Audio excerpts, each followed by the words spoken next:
authorize an attack.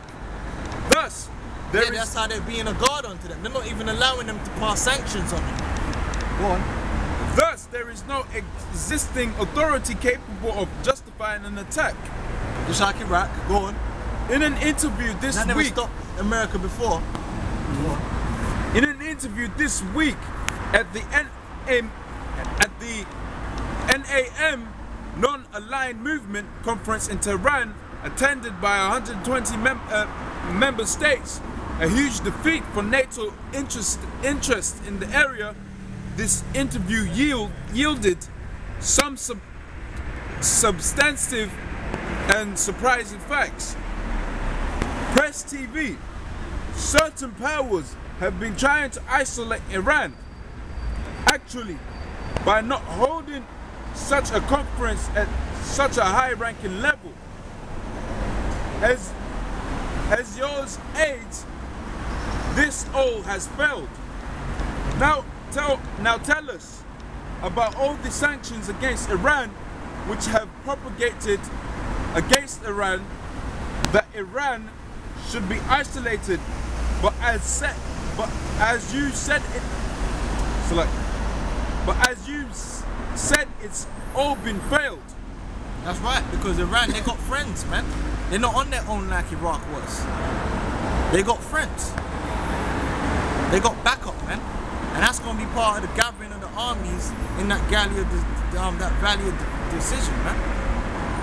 That's going to be all part of it, man. And you know what, man? That's why the scripture says, when they shall say peace and safety and sudden destruction, man. Because a lot of these people out here don't believe that's going to happen. They believe something's going to happen to stop it or some bullshit like that, man. But I'm here to tell you that, look, man, this thing, you think it's going to go... Look, man, they're going to go into Syria, man. What you think this is, man? How are they not going to go... You think they invested all this time and all this shit to do nothing? They're going to go into Syria because it's part of their plans. They had a 10-step plan. They wanted to take down Afghanistan, take down Iraq. Syria was on the list and so is Iran. And you think they're going to... The Pentagon is going to just decide, oh yeah, nah, fuck that. They're going to do what they're going to do. The Lord are going to put that spirit on them to do what they're going to do.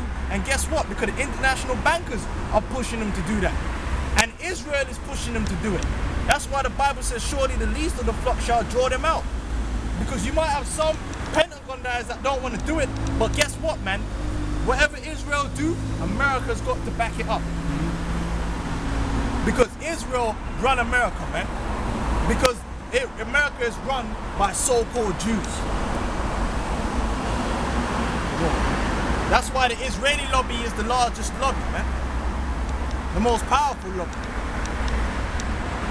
How come you African American lobby is not the most powerful lobby? How come you Hispanic? You actually fucking live there. No, the Israeli lobby is the most powerful lobby, man. America does things for Israel's interests.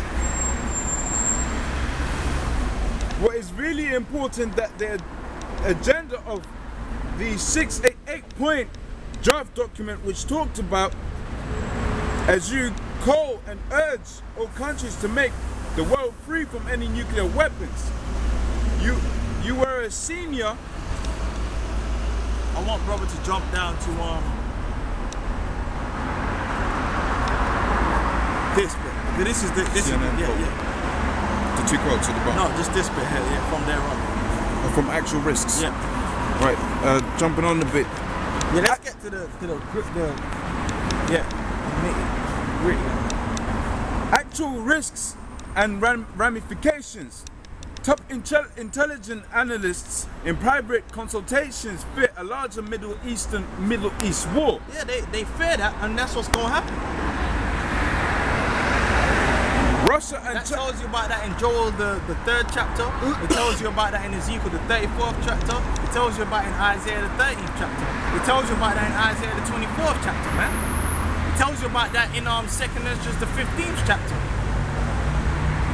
World War III tells you that in the book of Revelations, man. It said that the second war is past and the third war coming quickly, man. Going up. Russia and China won't stand back. Not with US planning an unilateral move on Africa and its unilateral move on Africa and its resources. That's right. Because America is trying to secure, with AFRICOM, they're trying to secure all the oil and shit, so they can starve out Russia, starve out China, man. They're not gonna do that, man. They're trying to starve out the oil, man. Trying to gain control of them resources, man. Go on. It's like 1947 again, with Truman and the Marshall Plan. Encirclement, but a war over. Not just resources, but a world war against what has now seen as the real threat, what America called the middle class. Thus, taking Syria without taking Iran is not in the cards. Here I return to the words of H.G. Wells. Yeah, that's it, man. So anyone that thinks they're gonna go into Syria, that don't mean World War III, you're out of your damn mind. We've gotten to the point where shit gonna hit the fan. It's not gonna be like Libya, man. It's not gonna be like Iraq. It's not gonna be like Afghanistan. It's not gonna be like when they sent in them man to get Coney evil. Right? Give me Joel, the 3rd chapter, Ark.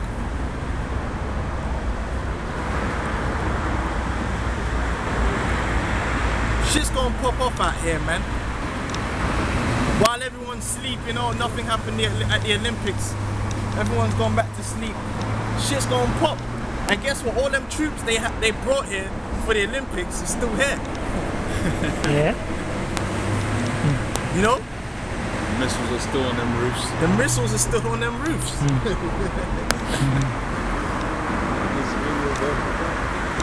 This is Joel chapter 3, verse 1. But behold, in those days and in that time when I shall bring again the captivity of Judah and Jerusalem. Yeah, we're coming out of captivity, man. Go on. I will gather all nations and will bring them down into the valley of That proves Jehoshaphat. when the Lord said he came to set the captives free, he wasn't talking about everyone, he was talking about Judah and Israel. Go on. Will bring them down into the valley of Jehoshaphat. Right, because the focus point of this war is going to be in the Middle East. As you can see, just turn the news on. Is it not apparent that the Middle East is going to be the focus point? Are they not all bringing all their ships down there to the Middle East? Russia, America, everyone, China. Come on, read on. I will plead with them there for my people and my heritage, Israel. Meaning they're gonna. What's the reason why they're gonna kill each other over there in that meat grinder? Because they all disrespected the Most High, His Son, and the people of Israel, the real Israelites, which are you Negroes, Spanish, and Native American Indians, man. That's why that meat grinder is gonna be set up so that these nations can kill each other. Whom they have scattered among the nations and parted my land. Right, because they all got a piece of that land over there. And I'm not just the state of Israel. Palestine is part of it. Syria got a part of it. Lebanon got a part of it. Go on. And they have cast lots for my people and have given a boy for an harlot and sold a girl for wine that they might drink. That's what they did. That's exactly what they did. Right? Give me Isaiah the 13th chapter, because what's going to be the culmination of this? The culmination of World War III is this. This is going to be the finale and the ending. America is going to be totally destroyed with thermonuclear missiles. And that's the end of it. That's the end game. And if the Lord ain't with you, if you ain't of the elect, you're going to die with them missiles, man. And with the terrors that's going to come down in between. Yeah, start from 5, that's cool. Isaiah chapter 13, verse 5. They come from a far country, from the end of heaven, even the Lord and the weapons of his indignation to destroy the whole land. Howl ye, for the day of the Lord is at hand. It shall come as a destruction from the Almighty. That's right, man. The day of the Lord is at hand, and it's getting closer by the day, by the minute, man. You people out there think it's games. That's why we have to bring out these articles and let you know. This shit's real. That's happening, man. You know, so we're gonna close up on that because, you know, we're about to get eaten out here. But yeah, man, shalom, you know, yeah, man, and keep watching, man. Keep your eyes open and learn this truth, man. Okay, yeah, you know. Praise Yahweh Hashem Yahweh Shai. Yeah, Yahweh Hashem Yahweh Shai. Shalom.